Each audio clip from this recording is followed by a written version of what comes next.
Pada kesempatan kali ini, aku ingin membahas tentang teman-teman yang baru mau mulai bisnis nih. Misalnya saat ini masih di pekerjaannya, mau resign, memilih berbisnis, atau sebenarnya saat ini sedang punya bisnis, tapi kok dirasa pertumbuhannya stagnan ya, dan pengen memulai bisnis baru nih. Nah, enaknya kita bangun bisnis lagi dari nol nih, atau beli franchise ya. Nah, kita akan bahas kelebihan dan kekurangannya masing-masing sehingga teman-teman nanti bisa memutuskan loh. Bisa memutuskan untuk milih bisnis sendiri atau franchise.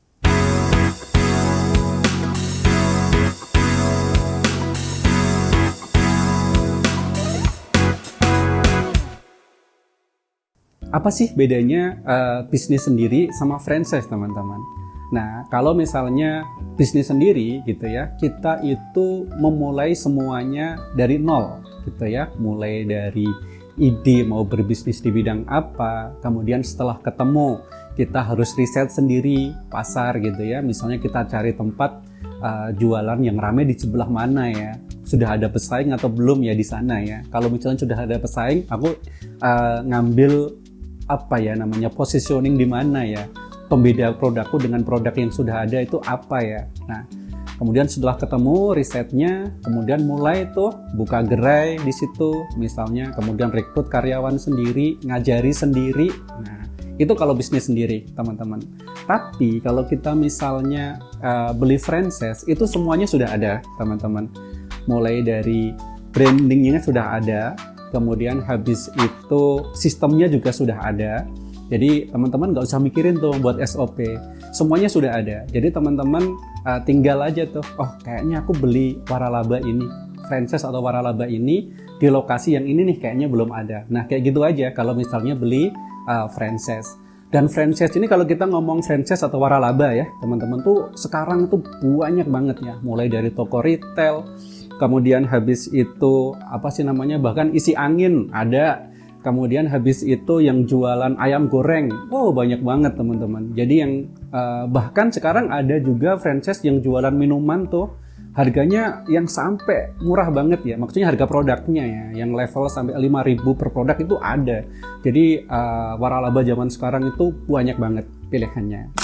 Selanjutnya kita akan bahas ya tentang memulai bisnis sendiri. Kita akan bahas dari segi kelebihan dan kekurangannya. Kita bahas dari segi kelebihannya terlebih dahulu ya teman-teman.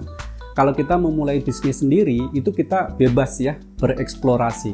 Bebas banget. Jadi mulai dari menentukan nama usahanya, kemudian mulai dari menentukan brandnya, logonya mau warnanya seperti apa, target audiennya siapa. Kita bebas tuh menentukan semuanya sendiri. Kemudian kita juga bebas menentukan harga jualnya ya. Bebas banget kita tentukan harga jualnya berapa ya, itu kan bisnis kita ya, suka-suka kita gitu kan ya. Kemudian kalau kita bisnis sendiri, keuntungan lainnya adalah seluruh keuntungannya itu bisa milik kita gitu ya, karena kita nggak ada kewajiban bagi hasil ke franchisor. Jadi semuanya keuntungan itu milik kita, itu keuntungannya. Kemudian dari segi kekurangan, tentu saja kalau kita misalnya memulai bisnis baru, PR-nya yang pertama adalah buat sistem ya teman-teman, buat sistem dari awal sampai akhir, dari proses suplai bahan baku, produksi, sampai pemasaran. Nah itu kita harus buat dulu tuh dari awal. Kemudian tantangan yang kedua, kita masih meraba-raba ya teman-teman. Kalau misalnya, contoh lah ya, kita misalnya mau jualan ayam goreng gitu. Jualan ayam goreng, kalau brand kita belum terkenal, belum dikenal oleh orang, nah itu PR ya, kita belum tahu tuh datanya gitu. Itu dari segi kekurangan kalau misalnya kita mau memulai bisnis pribadi.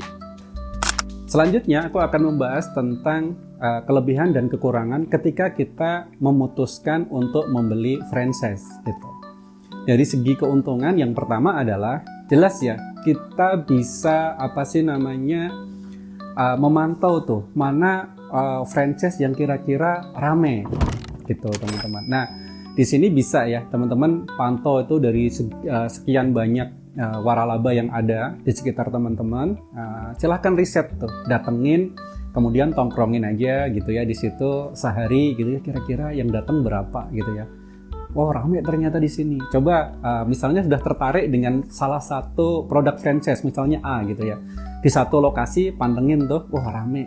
Kemudian kita geser tuh ke tempat yang B, oh rame juga.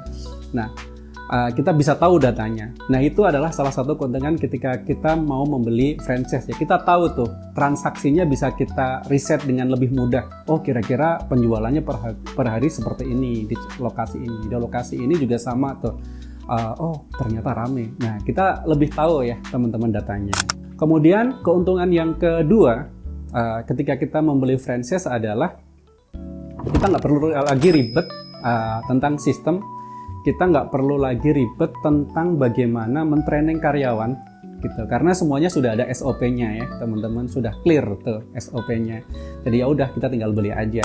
Kemudian dari segi kekurangan, kalau misalnya franchise itu yang pertama jelas ya kita harus ada share profit tuh ke franchisor gitu ya. Dari sekian persen itu kita berikan nanti ke franchisor. Kemudian habis itu kekurangan lainnya adalah teman-teman harus menyiapkan modal awal yang lebih gede untuk membeli franchise itu sendiri kan ya.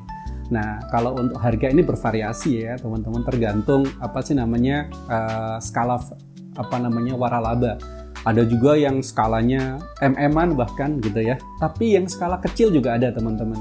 Mulai 20 jutaan tuh ada gitu. Jadi silakan nanti teman-teman cari. Itu adalah dari segi kerugiannya ya. Pertama ada profit share, yang kedua adalah kita harus nyiapin modal awal.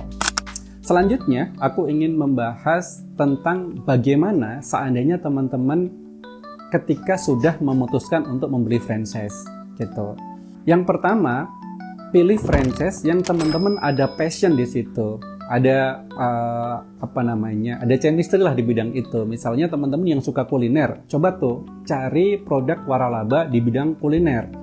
Tapi kalau misalnya teman-teman nggak begitu suka kuliner, aku kayaknya sukanya di bidang jasa aja deh. Nah, oke, cari tuh franchise di bidang jasa. Sekarang banyak teman-teman, yang setrika juga ada, laundry ada, banyak banget pilihannya. Nah, itu yang pertama. Kemudian yang kedua, teman-teman riset ya. Riset kira-kira di daerah itu yang rame itu apa ya. Yang namanya riset kita harus mengalokasikan lumayan ya waktu untuk mempelajari lebih detail kira-kira per hari itu transaksi di situ berapa ya. Ya udahlah kita iseng-iseng aja, misalnya coba di situ bisa membeli langsung produknya supaya tahu, oh ini alurnya dari awal sampai akhir seperti ini. Atau kita bisa lihat dari kejauhan kira-kira per hari itu yang datang berapa. Kemudian habis itu pikirkan juga teman-teman dalam jangka panjangnya ya, apakah nanti kedepannya mau switch tuh akhirnya mau membuat bisnis sendiri atau tetap di waralaba aja. Kalau misalnya kayaknya udah nyaman deh waralaba ini, kalau misalnya sudah berhasil di satu waralaba dan sudah balik modal gitu, silahkan tuh teman-teman investasi di tempat-tempat berikutnya. Gimana teman-teman? Pede buka bisnis sendiri atau mau beli waralaba aja? Yuk bahas di kolom komentar ya. Dan jika masih ada pertanyaan atau mau ngobrol langsung, boleh hubungi media sosial kami. Jangan lupa subscribe, like, dan komentar di channel Nabata Business Consulting. Sampai ketemu di konten selanjutnya. Assalamualaikum warahmatullahi wabarakatuh.